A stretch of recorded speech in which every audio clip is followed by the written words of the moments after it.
Primeiro livro dos Reis, 17. A gente leu do versículo 7 até o versículo 18.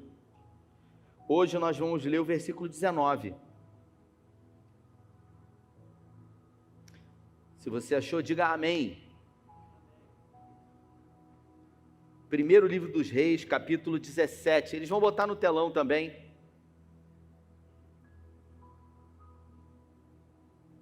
Não vão colocar no telão? Capítulo 17, versículo 19.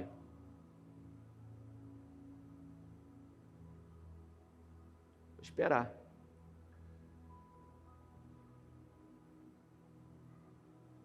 Na minha tradução diz assim, ó.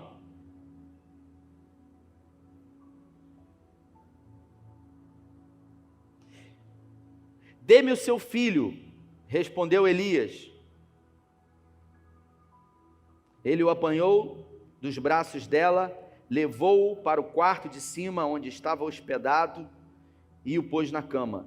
Então clamou ao Senhor: ó Senhor, meu Deus, trouxeste também, repita comigo a palavra também, mais forte, também, desgraça sobre esta viúva, com quem estou hospedado, fazendo morrer o seu filho. Então ele se deitou sobre o menino 3 vezes e clamou ao Senhor: ó Senhor, o meu Deus, faze voltar à vida esse menino. O Senhor ouviu o clamor de Elias, e a vida voltou ao menino, e ele viveu. Então Elias levou o menino para baixo, entregou a sua mãe e disse: veja, seu filho está vivo. Então a mulher disse a Elias: agora sei que tu és um homem de Deus, e que a palavra do Senhor, vinda da tua boca, é verdade. Se você pode, feche os seus olhos. Pai, essa é a tua palavra, e nós nessa noite pedimos que em graça, em favor não merecido, o Senhor se manifeste aqui poderosamente, que o Senhor fale conosco, que o Senhor ministre aos nossos corações, que não seja mais um domingo, que não seja mais um culto, mas que essa noite possa ser marcada na história das nossas vidas, e isso é possível, porque o Senhor se faz presente aqui, porque a tua palavra é poderosa e porque nós cremos no teu poder. Essa é a nossa oração, agradecidos em nome de Jesus, amém. Eu trago uma mensagem hoje, refletindo essa semana diante de alguns acontecimentos, e na semana passada a gente falou sobre Elias e essa viúva especificamente, trazendo uma tônica de que a generosidade ela abre portas nas nossas vidas, e a gente falou sobre essa mulher que nem sabia ou tinha certeza de que ele era um homem de Deus, porque o texto que a gente acabou de ler diz que agora sei que tu és um homem de Deus, ou seja, antes eu não sabia, antes eu tinha dúvida, agora eu sei que tu és um homem de Deus. E aqui a gente vê o profeta Elias, ele ao orar ao Senhor diante de uma morte, pedindo ao Senhor que conceda a ele a oportunidade, no poder de Deus, de ressuscitar aquela criança, e ele declara essas palavras para o Senhor: trouxeste também angústia, aflição, adversidade e prova na vida dessa mulher. Essa palavra também, ela revela para nós o quanto Elias começava a adoecer, o quanto diante de um período de adversidade que ele estava passando, e que Deus havia projetado, o quanto o coração dele já estava doente, o quanto a mente dele já estava sendo contaminada, porque, irmãos, as maiores guerras que existem, que são travadas por nós, elas são travadas no campo da nossa mente. Inevitavelmente, os problemas, eles afloram na nossa mente, na nossa psique, e depois eles se tornam reais ou não. Tem um estudo da psicologia que diz que 80% de coisas ruins que você pensa, acha, acredita que vai acontecer na sua vida, nunca vão se tornar reais. Mais de 80%. aquelas famosas "e se", meu Deus, que você se preocupa. E aqui, para você entender esse contexto, Elias, ele começa a adoecer, ele era um dos maiores profetas. Elias, ele havia realizado grandes milagres, inclusive, através do poder de Deus, esse menino voltou à vida. Ele declara uma palavra para Acabe dizendo: não vai chover, e durante 3 anos ficou sem chover. E agora ele vai para o ribeiro de Querite, semana passada a gente falou sobre isso, a água seca, ele se acomoda com aquilo ali, e Deus manda ele ir para um lugar que uma viúva ia sustentá-lo. E ele vai para lá, a viúva não tinha nada, só que a viúva, mesmo não tendo nada, resolveu dividir com ele, e ela foi abençoada por isso. Passado algum tempo, a viúva tinha um filho, e o filho da viúva morre. E ela vai confrontar Elias dizendo: você veio para cá para multiplicar azeite, farinha, e o meu filho morreu. E aí ele falou: calma. E ele vai para o andar de cima, onde estava hospedado, bota a criança, ora, e revela o seu coração. Um coração enfermo. Passa-se algum tempo, Deus declara uma palavra para ele dizendo: volta, porque é tempo de você declarar para Acabe que agora vai chover. E ele retorna para Samaria. Quando ele volta para Samaria, ele se encontra com Acabe e ele declara para Acabe, dizendo: olha, reúna todo o povo no Monte Carmelo. Você conhece a história, eu não quero me deter a esses fatos. Ele reúne todo o povo lá no Monte Carmelo, eu estive lá. E os 450 profetas de Baal, mais 400 profetas de Azerá, estavam ali. E ele manda então fazer um desafio, que sejam preparados 2 altares. E aqueles 850 profetas começam lá a preparar os altares, pegam um animal, começam a esquartejar o animal, colocar sobre o altar, e eles começam a clamar na hora do sacrifício. E o Deus que eles serviam não responde com fogo. Eu imagino ali o profeta Elias revestido de autoridade, revestido, sabe, de certeza de que Deus estava com ele. E agora, então, ele pega, diante da humilhação que os profetas de Baal e os profetas que estavam ali passaram, ele agora restaura o altar, ele levanta as 12 pedras, ele coloca ali o animal, e ele coloca a lenha, e ele pede que então seja lançado um elemento ali que representava muito, porque afinal de contas estava 3 anos sem chover. Então a água era um elemento essencial ali, um elemento raro, e ele pede para que lance aquela água sobre aquele sacrifício, faz uma cova em volta e joga muita quantidade de água, e agora ele ora aos céus e ele pede ao Senhor que responda com fogo. Você conhece a passagem, e Deus responde, e tudo aquilo é consumido, a água que estava em volta, naquele rego, ela também foi lambida. Se puder preparar o bastão aí, porque eu acho que está falhando muito aqui, esse aqui. Se continuar assim, eu vou pegar o bastão. E aí Elias então sai dali como vencedor. Ele pede para Acabe se preparar, porque está vindo chuva. Ele sobe no Monte Carmelo, na parte superior, que só tinha acesso a algumas pessoas. E lá a Bíblia fala que ele coloca a sua cabeça sobre os seus joelhos, ele fica mais ou menos nessa posição aqui, ele se prostra diante do Senhor e ele começa a orar, e ele pede para que o ajudante dele suba na parte mais alta do Monte Carmelo e olhe em direção ao mar, e comece a ver se ele consegue perceber se está vindo chuva, que havia sido declarado por ele, que ia acontecer. E a Bíblia fala que o ajudante desce e fala para ele: olha, eu fui lá, eu vi, e eu não vi nada, não tem sinal nenhum de chuva.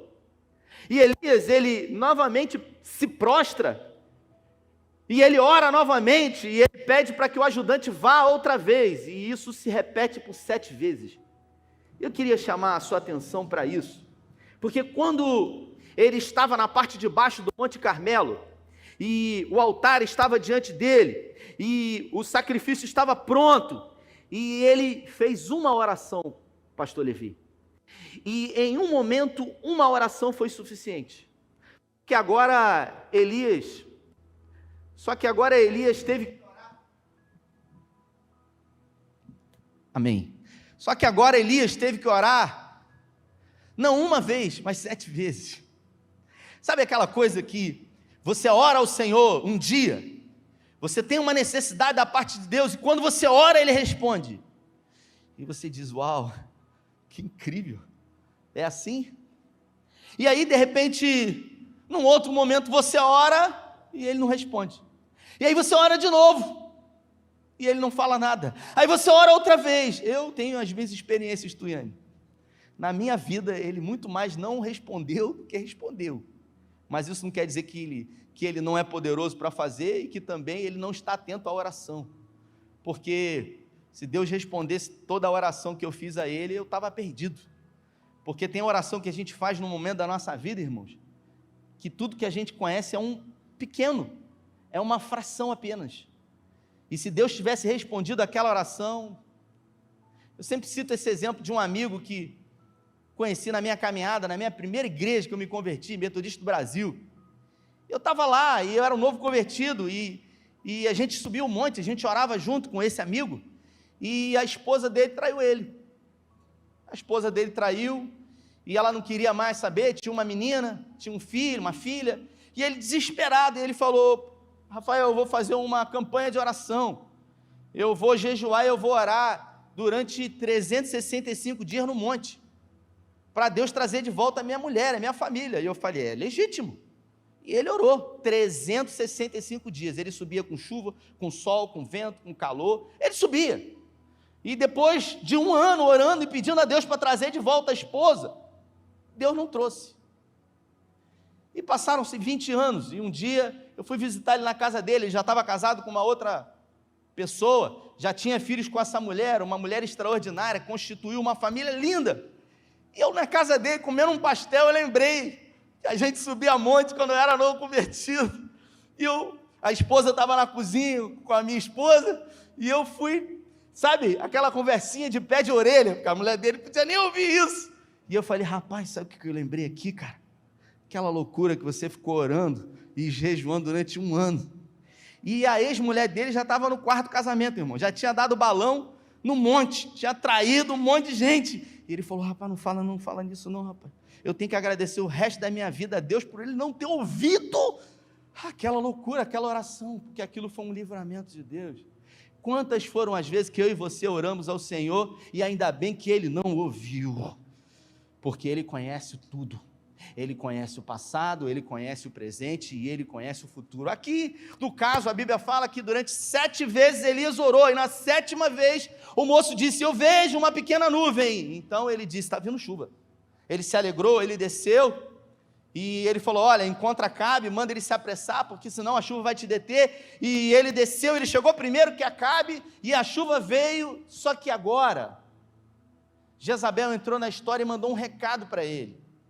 Ela não falou nem pessoalmente com ele, ela mandou um recado dizendo, tão certo como o Senhor vive, que amanhã, a esse horário, eu farei com você aquilo que você fez com os profetas, porque Elias, matou os 850 profetas, ele matou, mandou descer o Carmelo e ele exterminou todos eles ali.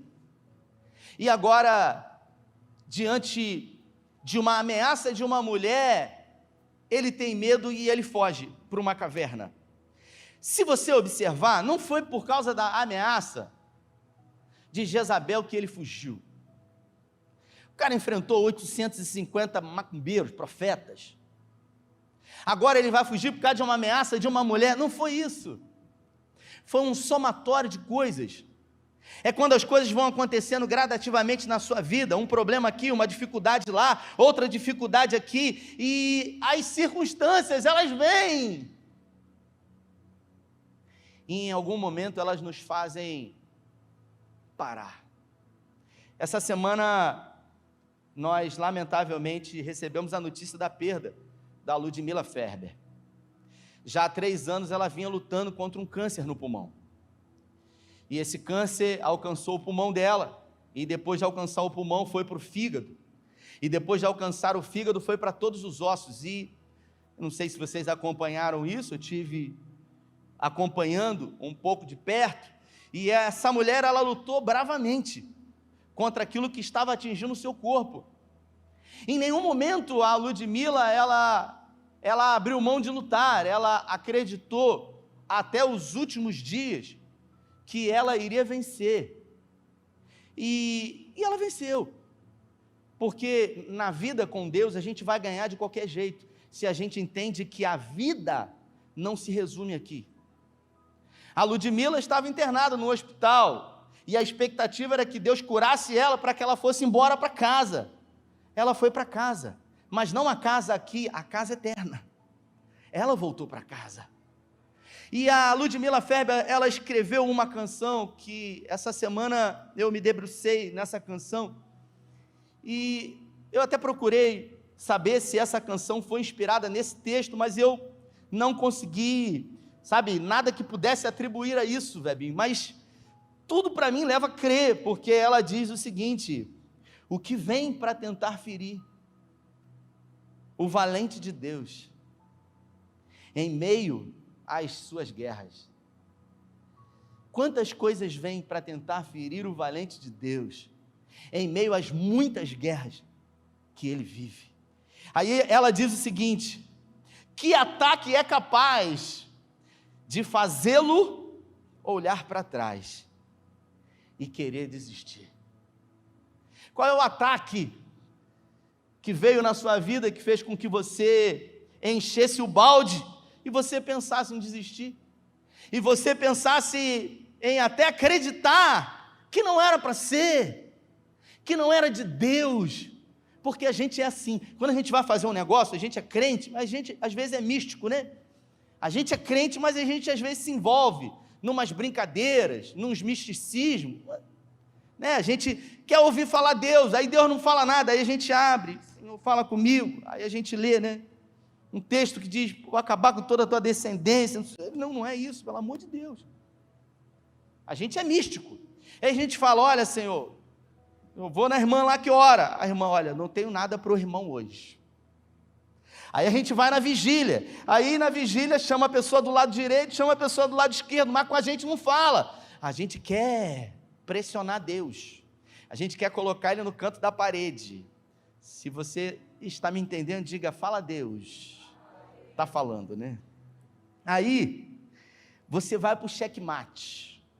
Você vai para o all-in, aquela coisa, você pega as fichas todas, aí você fala assim: vai falar, de qualquer jeito. Aí você fala assim com Deus: se você já falou isso, não ria, por favor. Até quinta-feira, Senhor. Até quinta-feira. Deus está lá de cima olhando: eu não tenho nada com isso. Eu não tenho nada com... Até quinta-feira, se o Senhor, se não sei o quê. A gente fica como criança. A gente vira infantil diante de um Deus que tem o controle de tudo, porque a gente quer ter o controle, porque a gente quer saber o que vai acontecer, mas nós não fomos chamados para ter o controle, nós fomos chamados para confiar nele.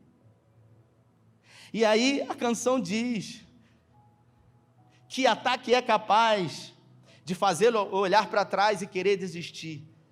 Que terrível arma é usada para tentar paralisar a sua fé? Qual foi a arma que em algum momento da guerra que você está vivendo, ela atingiu você e fez com que a sua fé fosse embora? Aquilo que aos seus olhos, mesmo diante de dificuldades, era possível, hoje já não é mais.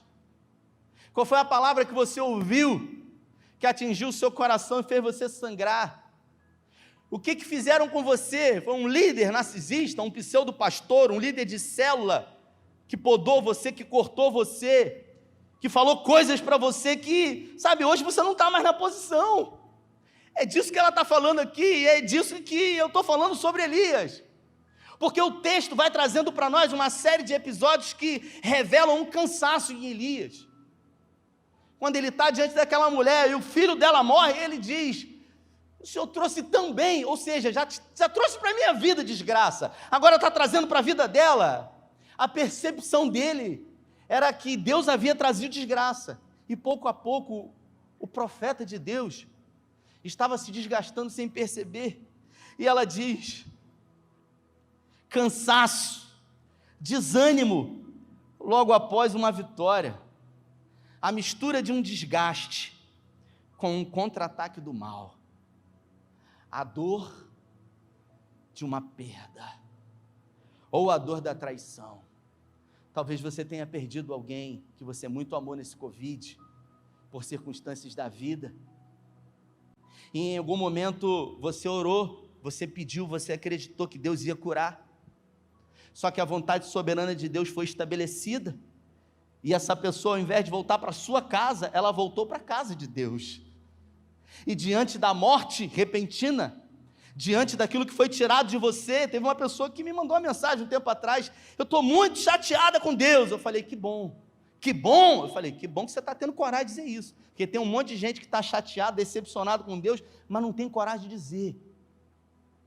E o problema é esse, quando a gente não fala, porque se a gente pensa, a gente sofre, e se a gente não consegue falar, colocar para fora, como é que a gente vai alcançar a cura? Então, em algum momento, talvez você orou para que Deus curasse, mas não foi possível a você, e por isso, de alguma forma, isso minou a sua fé. Você orou por alguém um dia, e a pessoa foi curada, e quando o problema foi na sua casa, você com toda a fé, mais fé do que a primeira vez que você orou, você pediu a Deus, você até barganhou com Ele, mas parece que ele foi insensível, parece que ele estava insensível à sua dor e ao seu pedido, e diante disso, a sua fé foi embora. Uma quebra de aliança, que é a raiz da ingratidão. E ela dá um conselho: se alguém está assim, preste muita atenção, ouça o que vem do coração de Deus.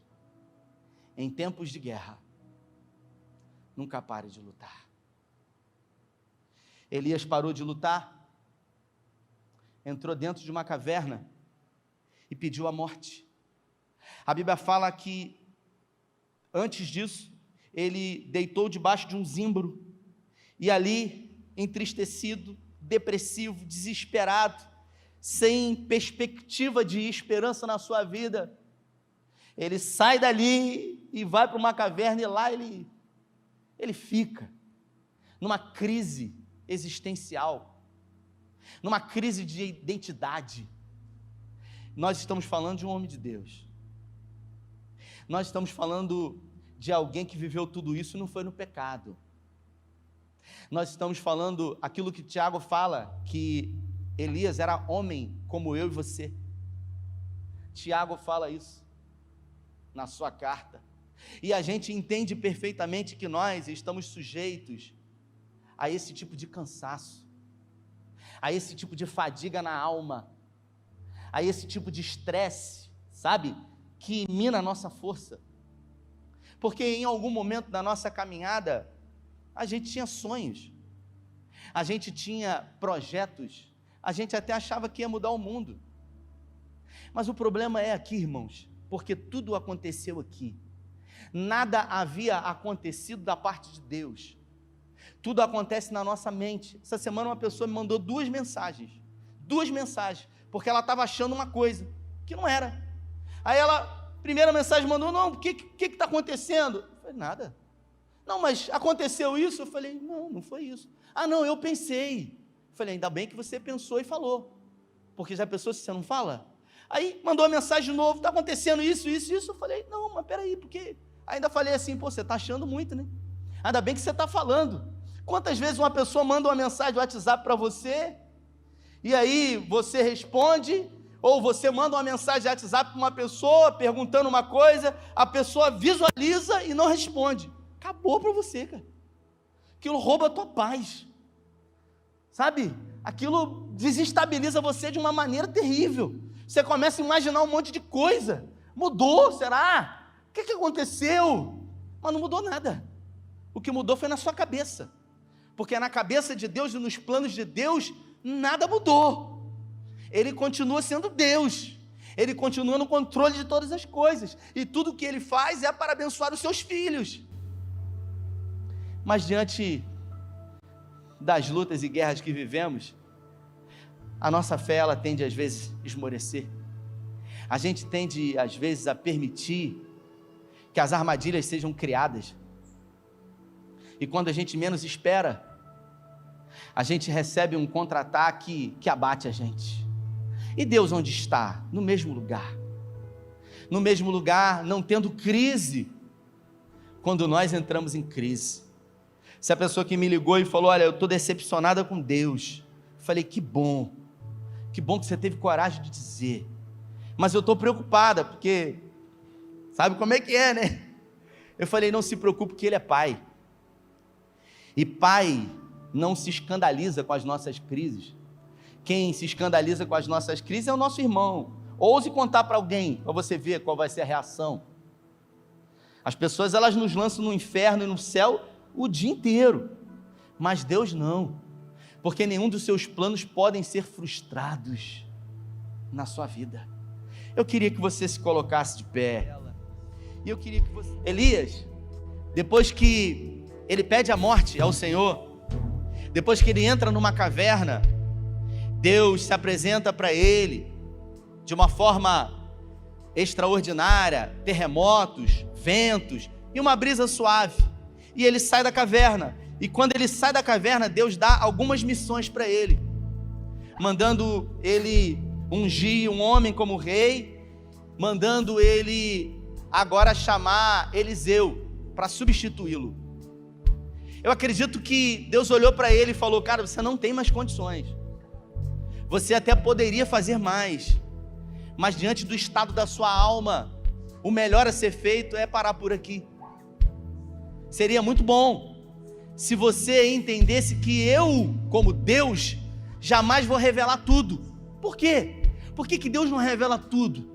Por que no início da nossa caminhada, Deus não chega para você, Bebinho, e diz tudo que vai acontecer? Porque você não tem estrutura emocional para isso.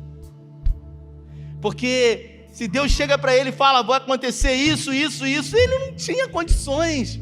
A gente vai vivendo um dia depois do outro, e o poder de Deus vai se aperfeiçoando na nossa fraqueza, e quando a gente vê, a gente entende que a gente é mais forte do que a gente imagina. Mas a gente não pode olhar para trás, a gente tem que olhar para frente. A gente até pode pensar em desistir, mas a gente não pode desistir. A Ludmila gravou um vídeo, o último vídeo de despedida dela, e o último vídeo de despedida dessa mulher que lutou bravamente 4 anos contra o câncer, foi um vídeo de inspiração, dizendo, olha, até o último dia eu acredito. Quando eu cheguei aqui, os irmãos estavam preocupados, vai ter culto, não vai? Irmão, não tinha luz, os vizinhos estavam com luz, o fio solto. Eu falei, se prepara todo mundo porque vai ter culto. Eu tinha certeza que ia ter? Nenhuma, mas eu falei, a gente vai ficar posicionado. O que a gente puder fazer, a gente vai fazer. Agora, a parte impossível, quem vai fazer é Deus. E nós estamos aqui, diante da sua vida, diante das guerras que você tem enfrentado. O que tem feito você parar de lutar? O que tem tirado você da posição que Deus colocou você? Elias ficou mais 10 anos como profeta, mas não realizou mais nada, apenas instruindo Eliseu segundo aquilo que ele ia fazer. Eliseu, um homem que não tinha um ministério sacerdotal, ele era um filho de fazendeiro, recebeu a capa de Elias. Elias chamou ele, e ele caminhou 10 anos com Elias, e quando chegou nos últimos dias, Elias perguntou para Eliseu, o que você quer da sua vida? Porque você está 10 anos comigo, e eu estou indo embora, e eu quero saber o que você quer da sua vida. Ele olha para Eliseu, e diz para Elias, eu quero fazer o dobro do que você fez. É gente com atitude, é gente com coragem. Que é isso? Você é abusado, rapaz. Você quer fazer o... Não, eu não estou preocupado com isso. Sabe por quê? Porque eu sei o que eu quero, e ninguém tira isso da minha cabeça. Se tiver que lutar, eu vou lutar. Se tiver que não sair da posição, eu não vou sair da posição, porque eu sei quem está comigo. Então eu quero orar com você mesmo no seu lugar, porque eu acredito que existem pessoas aqui que a sua fé foi minada diante de dores, diante de perdas. Talvez você perdeu alguém, como eu disse, que muito amava, e isso fragilizou a sua fé. Talvez alguém que você confiou traiu a sua confiança. Isso abalou você e você nunca mais foi quem você um dia foi na presença de Deus. A nossa relação com os homens não pode interferir na nossa relação com Deus. Tudo o que Deus prometeu a Elias, ele cumpriu no tempo dele. Então, se essa palavra falou com você, mesmo no seu lugar, de olhos fechados, eu queria que você levantasse suas mãos aos céus. Eu não vou chamar à frente, eu quero orar com você, mas em sinal de rendição ao Senhor, eu queria que você sinalizasse para Ele, não para mim, que realmente você precisa ser renovado por Ele, porque a sua fé, lamentavelmente, em algum momento foi minada, as suas forças, elas se foram, você saiu da posição, e eu creio que o Senhor, Ele pode renovar a sua vida hoje. Ele pode, assim como Ele fez com Elias, dar para você um alimento, que no caso de Elias foi um pão e uma água. Deus pode dar um alimento espiritual para você, que vai fazer com que você caminhe 40 dias, como foi com Elias. Isso, levante suas mãos aos céus. Pai, é no nome de Jesus, que diante da Tua palavra, uma palavra de sofrimento de um homem de Deus, de um homem que foi usado poderosamente pelo Senhor, mas que teve a sua carreira interrompida, poderia ter feito mais, mas as lutas tomaram ele, tomaram a mente dele, ao ponto de achar que ele estava sozinho. Quando o Senhor se apresenta para ele, o Senhor diz para ele: existem ainda 7.000 que não se prostraram, você não sabe de nada. Senhor, nós não queremos ser roubados pelas nossas fantasias emocionais, pelos nossos sentimentos, pelos nossos pensamentos, pelas dores momentâneas que estamos vivendo.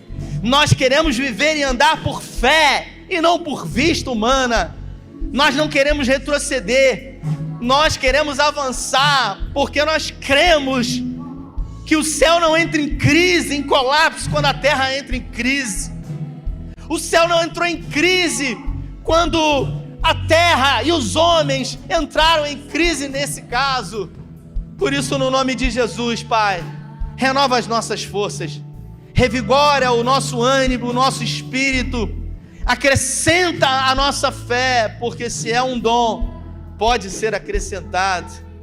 Pedimos ao Senhor, Pai, que o Senhor nos cure, que o Senhor nos liberte de traumas vividos, de medos, de angústias, e que nós possamos nunca parar de lutar, porque não fomos chamados segundo os que retrocedem, nós fomos chamados para avançar, e nós declaramos que ficaremos na posição, certos de que a vitória é nossa, porque Deus em Cristo sempre nos conduzirá em vitória. Oramos com fé, em nome do Pai, em nome do Filho e em nome do Espírito Santo de Deus. Se você crê, dê a melhor salva de palmas que você pode a Ele.